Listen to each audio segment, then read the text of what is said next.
Sika padhuze nepadhuze. Tsvakana kumashure mukuda kuuya kupi? Yeah, tell us. Imi munonzani dread mune Church team. Ndimi munoita nezve Silverstone. MC wechima. Silverstone. Akomana. Ndimi munotuka vanhu kudhanzika. Aiwa hatitukete chivataura chokwadi. Oh. Yeah. Saka last week hanzi makaridza zvine 5. Yeah, vanhu vari kudaro. Chita makaridza. 5 sikati kuti chinotufaka. Oh.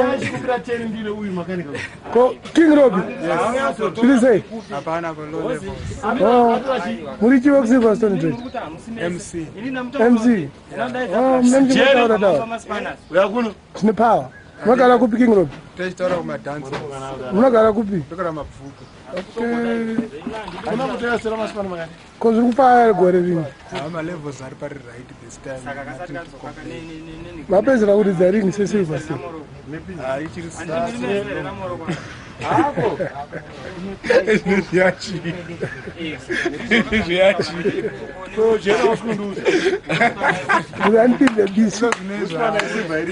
something like my friends.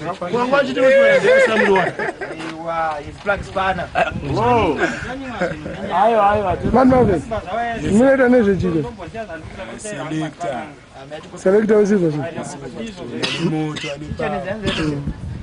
Une power yo? Umuraya Jabi ndakarara noziya kuti ndambomba mfana Severa padhuze. mfana waminox mfana wamadinox Oh. mfana wabangwa noziya kuti akambomuregedzera mangumo saka ingirendo anozviziya Ora kadikitira. kushamisika kuti icho ndizviri kuitike. Saka mimi maflat cap mimi muri marasta pakuita sei nemaflat cap yenyu? Tiri maentertainer. Tiri marasta but marasta atinaso pakuburisa bvudze Marasta esmart ka? Oh. ngazochimirawo pamberi pevanhu ufanira kunge varowa wabwino. Okay. Singapa exciting. Awa but kudaweza tisi kuautisa kabikozi. Aleta bawani. Yarumwa nembo. Butsi akapfeka norumisa nembwa unozvika. Kama varatidza. Aiwa, uchandimbomhanya and plus kujima usikuone. Ndikavhestingo mukati. Saka tiri mhanya session uchirara dance training. Nemunosimudza masimbi kablazi. Izvi ndandakambomira nokuti hey running zvachona anenge akachimbodhakwa. Right. Saka izvinezvi tambotanga manje. So next time uchazobuda futi pavideo Bronson inofanira kunge akanyatsoauta Bronson vese zvinofanira kunge zvinoita abuda nyama rakagwinya nokuti nditechi ma-MC angu anozotaura yavanoda nokuti vakaudza vanhu chokwadi vanoda kuitira hondo saka ndindozomira sahuko kuti maya hakuna ndoba inozoshanda ipapo. Saka madinga ese totivaudza kuti vasazojairira futi hapana vangu nokuti anenge ataura chokwadi ishiti asi chokwadi nokuti munhu wanzwa chokwadi ishiti unoita hasha. Saka muri vangani kuSilverstone? Zvakuda bangu wacho ariko achitaura. Yo unoziya ndani? Inini? Kuziya Male. Robbie. Aiwa ngomoti mali ka because vana vazviziye ka. Taura zita rake cha. Matt Movie. Yes. King Robbie. Yes, yes. Josh Tina. Yes. Jackie B. Yes. Matt Binox. Yes. Single J. Slingshot. Yes, yes. Funga Madrid. Funga aye fast. Kozoita imwe yelo mubheki. Vese. Vese. Ana Matt Prot. Yeah. Junior D. Briggs. Yeah.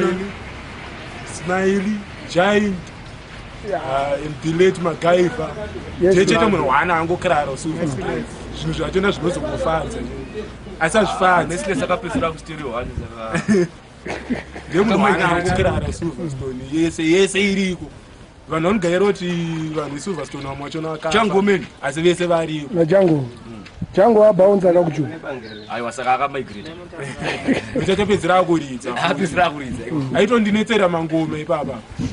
Patikabvonoridza ndipo mangome ndikati yo ari extend anza ndiite ichi zvekuridza ndirichi bounce chete ngati ndikaupa bounce uchimbotaura mese muna Joe mukagara pasi ungatadzozomboti ndine utwero ndokwana kwako kwaunoita kuti Joe ndine manhamba tikone kune power anongota achidambura selector ko handikunde kuridza amira ndidambure didi akutodambura inonetsa ndikuti haiwa kana uchidai kunzwa tokupa anonzi machi manani stop live dance nemamixid mamix note Silverstone tinawo futhi vatongokupa ya kuito tokupa mangoma yatenta tsvaga vaziye kuti muno muzvinowanikwa sei kamuno ataka anenge achionetsa achida aribuda wiki iro saka Silverstone tinawo tovasiya zvazine staira yasiyana yedu staira yeSilverstone yasiyana nevamwe vanhu vese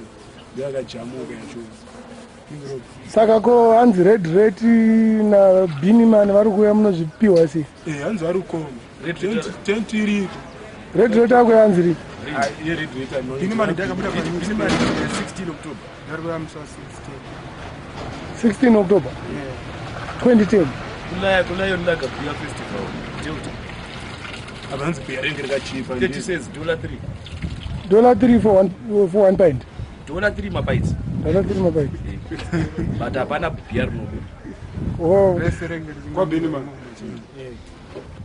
so vane huru vachaita kupotika huru kuri kunzi mari kupinda kutoadvertise zvakataurwa but asada advertisement so far haina chandokuziya to advertise okay Red Red vanhu vakangodzoka nhamba keZimbabwe pane kanga nhamba kandakapiwa but ndakatadza vangu zokadownloada nemwe mufana anozviti Abra Sims akandisira kanhamba but handisa ndakanhonga kani kaRed kanyowani hanzi pane kangu kanyowani futi kaRed kamwe kasiri keZimbabwe ayo kune kamwe keZimbabwe wakaziyeka pane imwe futi hapo mama redeem ya handiti ka aringoti it's Abrazim Abrazim I think ma producer wacho I think anenge kuZimbabwe mpana kuZimbabwe anenge ari kuUK yeah saka mpana uyu akati tumpromotere masongs ake aRed tikamapromota chiche tinobenefita pano mubvunzei link yake irichi mutaurire achakete papapa takapromota anonzwa shona handisi tikapromota Red chita tinogenda panouya kuno what do we get from promoting muri kudeini